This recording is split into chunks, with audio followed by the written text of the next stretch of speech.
नमस्कार, ज्ञान सागर में आपका स्वागत है।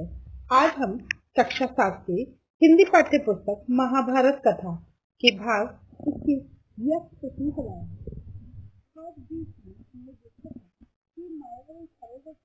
पांडवों के 4 भाई अचेत अवस्था में गिर जाते हैं। वो पानी पीकर, विषैला पानी पीकर गिर जाते हैं, मृत प्राय हो जाते हैं। वो एक जंगल में भटक रहे थे और युधिष्ठिर ने एक एक करके अपने भाइयों को पानी लेने के लिए भेजते हैं, लेकिन कोई वापस नहीं आता। अब भाग 21 यक्ष प्रश्न को शुरू करने से पहले हम आपसे प्रार्थना करते हैं कि अगर आपको हमारी वीडियो पसंद आती है तो लाइक कीजिए, दोस्तों में शेयर किया कीजिए और अगर चैनल पर नए हैं वो व्यूअर्स हमारे चैनल को सब्सक्राइब कीजिए। चलिए, यक्ष प्रश्न। युधिष्ठिर उसी वैश्यालय तालाब के पास जा पहुंचे जिसका जल पीकर चारों भाई मृत पड़े हुए थे। ठीक है, वो वापिस जाते हैं। चारों भाइयों की इंतजार करने के बाद युधिष्ठिर वहां जाते हैं और वहां देखकर चौंक जाते हैं और वो बहुत दुखी भी हो जाते हैं। उनकी आंखों से आंसू बहते हैं क्योंकि उनके भाई वहां पर गिरे पड़े हैं। कुछ देर तक पहले वो विलाप करते हैं, कुछ समझ नहीं पाते हैं। उसके बाद जरा ध्यान हटाकर फिर वो भाइयों के शरीर को वापस देखते हैं और अपने आप से कहते हैं, ये तो कोई मायाजाल सा लगता है। आसपास जमीन पर किसी शत्रु के निशान तो है नहीं, ना कोई पाव के निशान की कोई आया है, ऐसा नजर नहीं आ रहा। दुर्योधन का भी कोई षड्यंत्र हो सकता है या पानी में विष मिला हो। सोचते सोचते युधिष्ठिर भी प्यास से प्रेरित होकर तालाब में उतरने लगे। इतने में वही वाणी फिर सुनाई दी कि युधिष्ठिर ने ताड़ लिया कि कोई यक्ष बोल रहा है।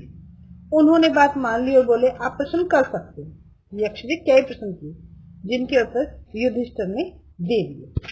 मनुष्य का साथ कौन देता है? धैर्य ही मनुष्य का साथी होता है, वही उसका साथ देता है। प्रश्न था, कौन सा शास्त्र है जिसका अध्ययन करके मनुष्य बुद्धिमान बनता है? तो युधिष्ठिर ने उत्तर दिया कि कोई भी शास्त्र ऐसा नहीं है। महान लोगों की संगति से मनुष्य बुद्धिमान होता है, शास्त्रों को पढ़ने से एकदम बुद्धिमान नहीं होता। प्रश्न, भूमि से भारी चीज क्या है? संतान को कोख में धारण करने वाली माता भूमि से भी भारी होती है। आकाश से ऊंचा कौन है? युधिष्ठिर का जवाब था, आकाश से ऊंचा जो स्थान है वो पिता का है। पिता का जो स्थान है वो आकाश से भी ऊंचा है। हवा से भी तेज चलने वाला कौन है? तो वो मन है जो हवा से भी तेज चलता है और बहुत दूर क्षण भर में चला जाता है।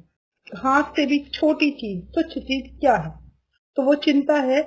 जब हमको चिंता घेर लेती है तो वो इतनी छोटी चीज है कि उसकी कोई समानता नहीं की जा सकती। विदेश जाने वाले का साथी कौन होता है? तो विदेश में हमारा पैसा, हमारे संबंधी हमारे साथी नहीं होते, हमारी विद्या, हमारा ज्ञान हमारा साथी होता है। घर में रहने वाले का साथी उसकी पत्नी होती है। घर में पत्नी ऐसी व्यक्ति है जो हमारा साथी होती है। मरणासन वृद्ध का मित्र कौन होता है? तो वो दान होता है। दान हमारे साथ जाता है मृत्यु के बाद, अन्यथा कोई चीज हमारे साथ नहीं जाती है। दान अर्थात पुण्य, वो जीव के साथ साथ चलता है। बर्तनों में सबसे बड़ा बर्तन कौन सा है? भूमि अपने आप में एक बर्तन है जिसमें सब कुछ समाप्त होता है, तो भूमि वो बर्तन। सुख क्या है? सुख वह चीज है जो शील और सच्चरिता पर स्थित होती है। सुख शील पर स्थित है और सच्चरिता पर। किसके छूट जाने पर मनुष्य सर्वप्रिय बनता है? तो वो अहम भाव है, हमारा घमंड, हमारा अहम है। अगर वह छूट गया तो हम सबके प्रिय बन जाएंगे। किस चीज के खो जाने का दुख नहीं होता? क्रोध के खो जाने से कोई दुख नहीं होता है।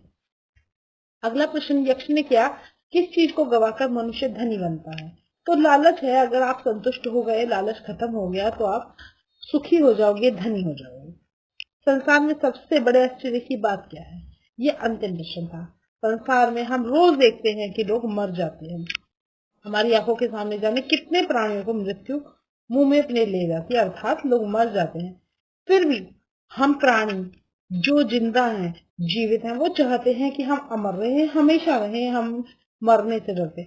यही जो आश्चर्य है वो महान आश्चर्य है। इस प्रकार यक्ष ने क्या प्रश्न और भी किए।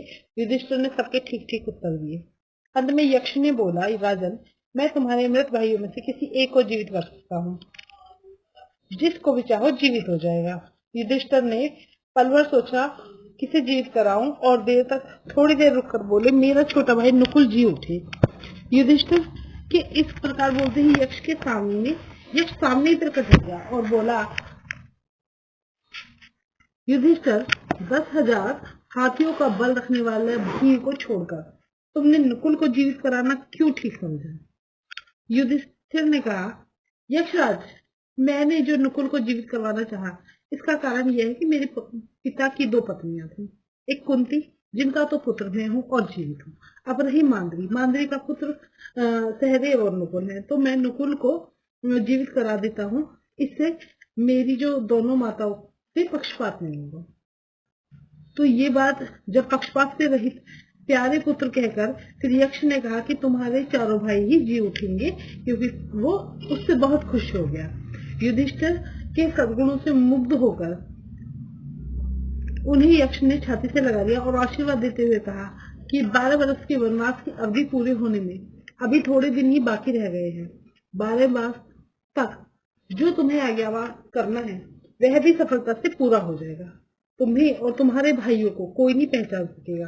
तुम अपनी प्रतिज्ञा सफलता के साथ पूरी करोगे। इतना कहकर धर्मदेव अंतर्ध्यान हो गए।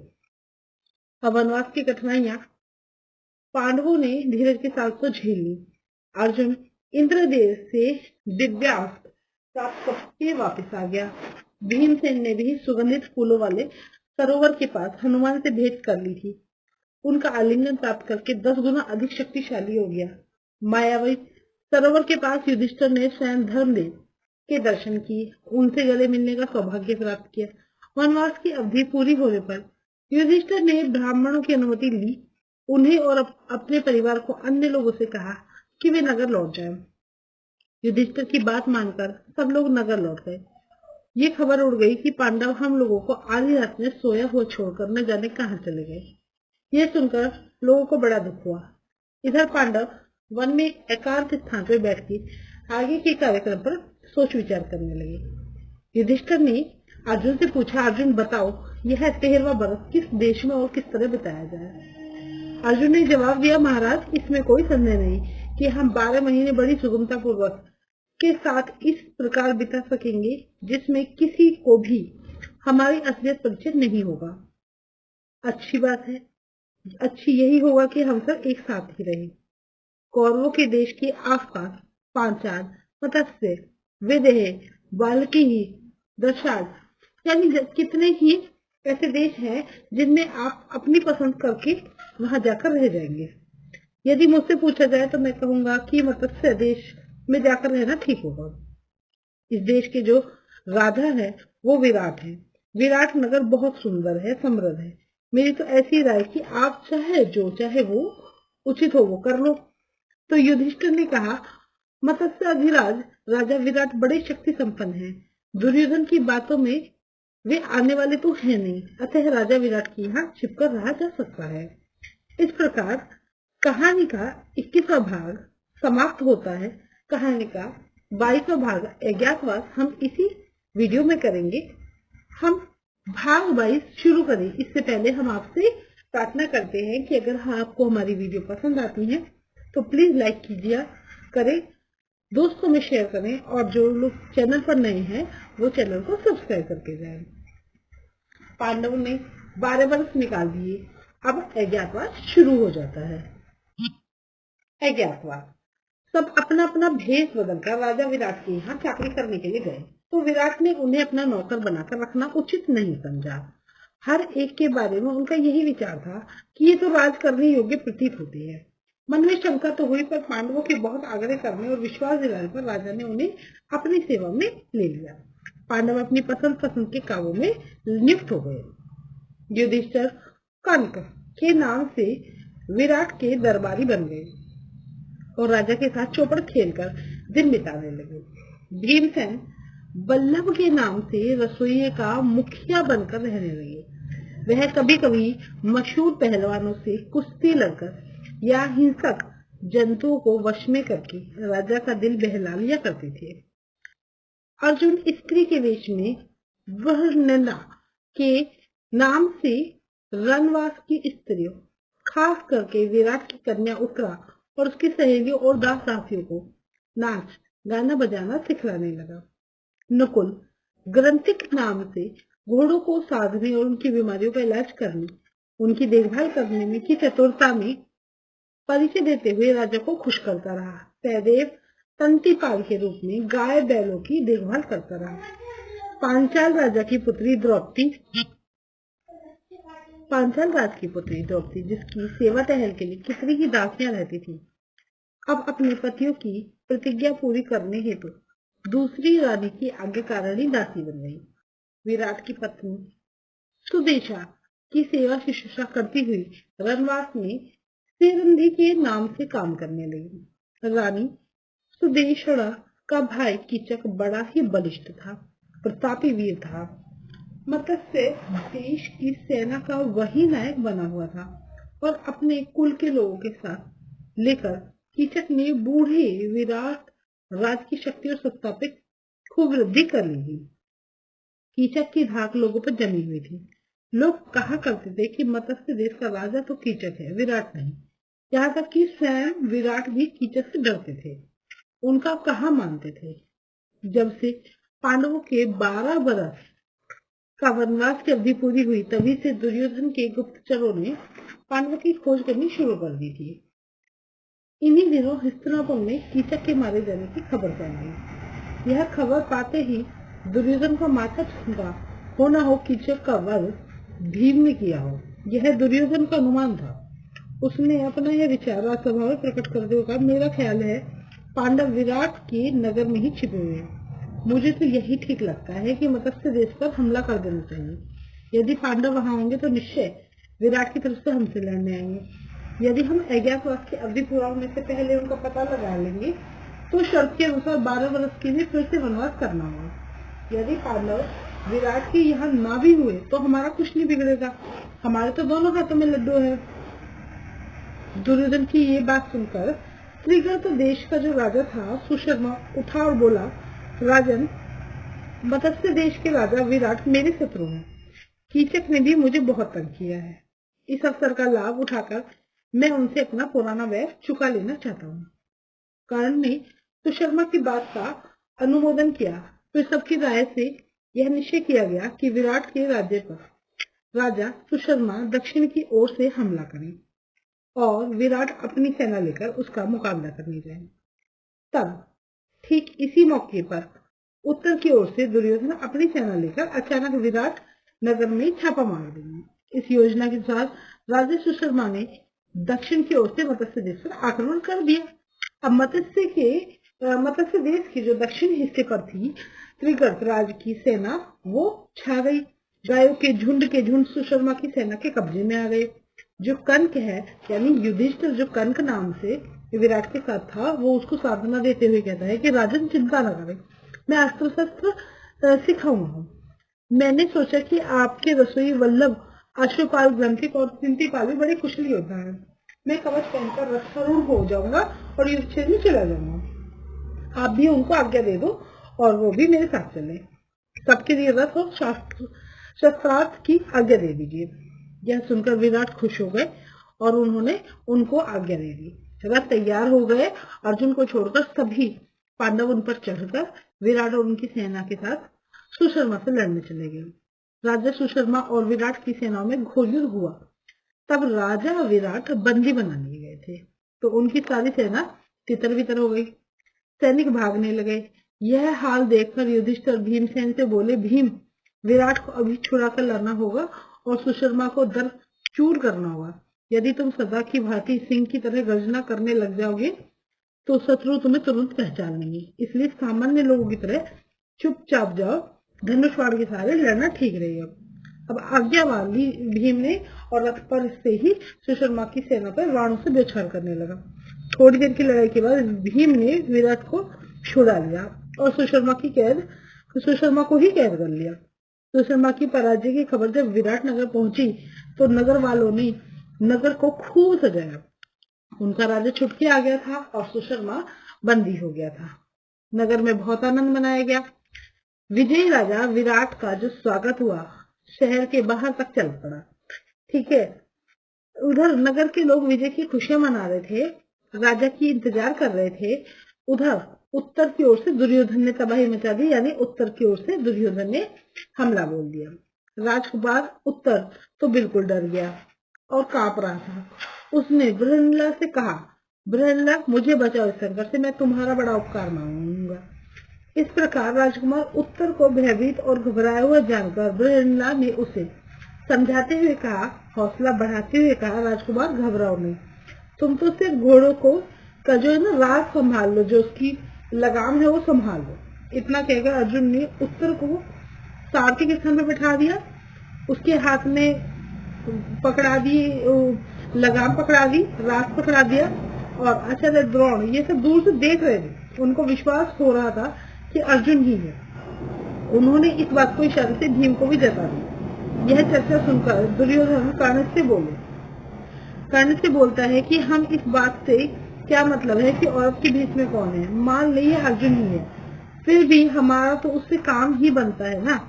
शर्त के अनुसार उन्हें और 12 वर्ष का वनवास भुगतना पड़ेगा। अर्जुन ने कौरव सेना के सामने रथ लाकर खड़ा कर दिया। उसने गंडीर संभाली और उस पर डोरी चढ़ा दी, 3 बार जोर से टंकार दी। कौरव सेना टंकार ध्वनि से सचेत होने पर भी नहीं पाई कि अर्जुन ने खड़े होकर शंख की ध्वनि करी, जिससे कौरव सेना थर्रा गई। उसमें खलबली मच गई और पांडव आ गए। फिर क्या होता है ये हम देखते हैं भाग 23 में। प्रतिज्ञा पूर्ति। तो विराट नगर के लिए, राजा विराट के लिए पांडव लड़ रहे हैं और दुर्योधन उनका अज्ञातवास में पर्दाफाश करने की काम कर चुका है। उसकी जो युद्ध की नीति थी वो उनका पता लगाने की थी। ये हमने भाग 23 में देखा। भाग 23 हम कर लेते हैं प्रतिज्ञा पूर्ति। जो लोग हमारे साथ जुड़े हुए हैं और नए व्यूअर्स हैं उनसे हम दरखास्त करते हैं कि आप हमारे चैनल को सब्सक्राइब कर लीजिए। द्रोण ने कहा, मालूम होता है यही तो अर्जुन ही आया है। आचार्य की शंका और घबराहट दुर्योधन को ठीक नहीं लगी। कर्ण बोला, पांडव जुए के खेल में जब हार गए तो शर्त के अनुसार 12 वर्ष तक वनवास था, 1 वर्ष अज्ञातवास था, 13वां वर्ष अभी पूरा हुआ नहीं है। अर्जुन हमारे सामने प्रकट हो गया, तो अब किस बात का डर है? शर्त के अनुसार पांडवों को फिर से 12 वर्ष वनवास करना ही पड़ेगा, 1 वर्ष फिर अज्ञातवास भुगतना पड़ेगा। अजीब बात है कि सेना के योद्धा भय के मारे कांप रहे हैं, जबकि उन्हें दिल खोल कर लड़ना चाहिए। आप लोग यही रट लगा रहे हो कि सामने जो रथ पे है वो अर्जुन धनुष ताने बैठा है, पर वहाँ अर्जुन के बजाय परशुराम हो तो भी हम क्यों डर रहे हैं? मैं तो अकेला जाकर उसका मुकाबला कर सकता हूँ। मैंने दुर्योधन को वचन दे रखा है, उसे आज पूरा करके दिखाऊंगा। कर्ण को ऐसे बातें करते हुए, अहम की बातें करते हुए, दम भरते हुए कृपाचार्य झुंझला गए और झुंझला कर बोलते हैं, कर्ण मूर्खता से तो बात करो मत, हम सबको एक साथ मिलकर अर्जुन का मुकाबला करना होगा, वो बहुत बड़ा धनुर्धर है। और ये बात सुनकर कि अर्जुन ज्यादा बड़ा धनुर्धर है, कर्ण गुस्सा हो जाते हैं और बोलते हैं, आचार्य, वो कृपाचार्य को बोलते हैं, आचार्य तो अर्जुन की प्रशंसा करते ही रहते हैं, थकते ही नहीं है। अर्जुन की शक्ति को बढ़ा चढ़ा कर बताने की इनकी इतनी आदत पड़ गई है कि मालूम होता है कि इनको उसका डर है।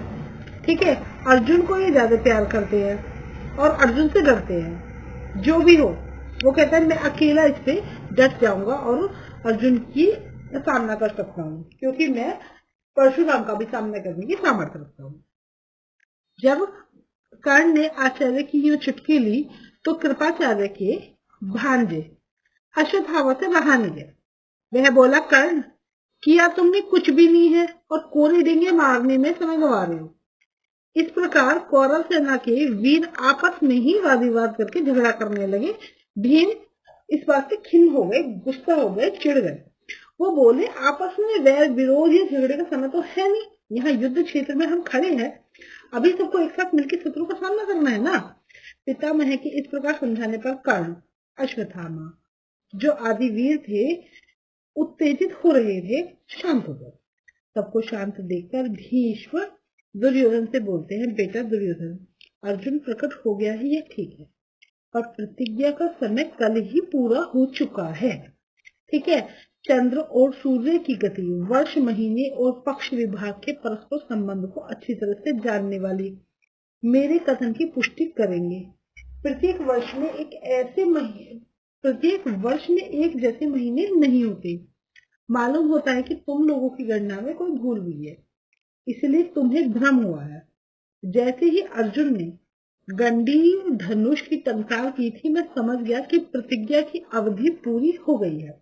दुर्योधन, युद्ध शुरू करने से पहले इस बात का निश्चय कर लेना होगा कि पांडवों के साथ संधि कर ले या नहीं। यदि संधि करने की इच्छा है तो उसके लिए समय है। दुर्योधन ने कहा, पितामह, मैं संधि नहीं चाहता हूँ, राज्य तो दूर, मैं एक गांव तक पांडवों को देने के लिए तैयार नहीं हूँ। अब ये सुनना था कि द्रोणाचार्य की आज्ञा अनुसार कौरव वीरों ने व्यूह रचना कर दी कि ठीक है, अब युद्ध करते हैं। उधर उत्तरा ने रथ उसी ओर हाँक दिया जिधर दुर्योधन था। अर्जुन ने गंडीव पर चढ़कर दो बाण आचार्य द्रोण और भीष्म पितामह की ओर इस तरह छोड़े कि उनके चरणों में जाकर गिरे। इस प्रकार अपने बड़ों का वंदना करके अर्जुन ने दुर्योधन का पीछा किया। अर्जुन को दुर्योधन का पीछा करते हुए देखकर भीष्म आदि सेना लेकर अर्जुन का पीछा करने लगे। अर्जुन ने उस समय अद्भुत रण कौशल का परिचय दिया। पहले तो उसने कर्ण पर हमला करके उसे बुरी तरह से घायल कर दिया और मैदान से भगा दिया। इसके बाद द्रोणाचार्य की बुरी गत होते देखकर अश्वत्थामा आगे बढ़ा और अर्जुन का बाण उस पर बरसने लगा। अर्जुन ने जरा सा हटकर द्रोणाचार्य को खिसक जाने का मौका दिया। मौका पाकर आचार्य जल्द ही खिसक गए, यानी चले गए, वहां से गायब हो गए। उनके चले जाने के बाद अर्जुन और अश्वत्थामा पर टूटा। दोनों में भयानक युद्ध हुआ। अंत में अश्वत्थामा को हार माननी पड़ी। उसके बाद कृपाचार्य की बारी आई और वह भी हार गए। पांचों महारथी जब इस भांति परास्त हो गए, एक एक करके हार गए, तब सेना किसके बूते पे वहां खड़ी होनी थी, कहाँ टिकनी थी। सारी कौरव सेना को अर्जुन ने जल्दी ही तितर बितर अर्थात इधर उधर कर दिया। सैनिक अपनी जान बचाकर भागने लगे। जब अर्जुन आता है युद्ध में तो सेना तितर बितर हो जाती है। इस भांति भीषण युद्ध करते हुए अर्जुन ने दुर्योधन का पीछा करना नहीं छोड़ा। पांचों महारथियों द्वारा अर्जुन को एक साथ रोकने का प्रयत्न करने पर भी उसे रोका नहीं जा सका। अर्जुन आखिर दुर्योधन के निकट पहुंच ही गया। उसने दुर्योधन पर भीषण हमला कर दिया। दुर्योधन घायल हो गया, मैदान छोड़कर भाग खड़ा हुआ। भीष्म ने उनसे कहा कि अब वापस हस्तिनापुर लौट चलना चाहिए। ठीक है, अब दुर्योधन से वो कहते हैं भीष्म कि अब तो हस्तिनापुर हमें लौट ही चलना चाहिए। भीष्म की सलाह मानकर सारी सेना हार मानकर हस्तिनापुर की ओर लौट गई। उधर युद्ध से लौटते हुए अर्जुन ने कहा, उत्तर अपना रथ नगर की ओर ले चलो, तुम्हारी गाय छुड़ा ली गई है, शत्रु भी भाग उठे हैं। इस विजय का यश तुम्ही को मिलना चाहिए, इसलिए चंदन लगाकर और फूलों की हार पहनकर नगर में प्रवेश करना। रास्ते में अर्जुन ने फिर वृंदला का वेश धारण कर लिया और राजकुमार उत्तर को रथ पर बैठाकर सारथी के स्थान पर खुद बैठ गए।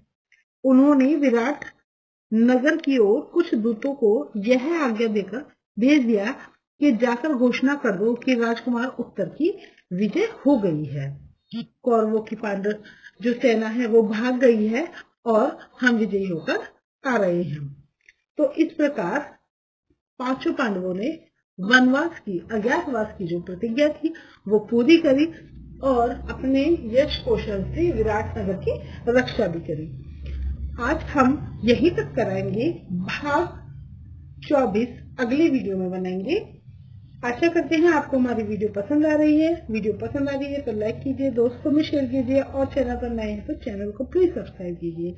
आज के लिए इतना ही। बनी रहिए ज्ञान सागर में। धन्यवाद।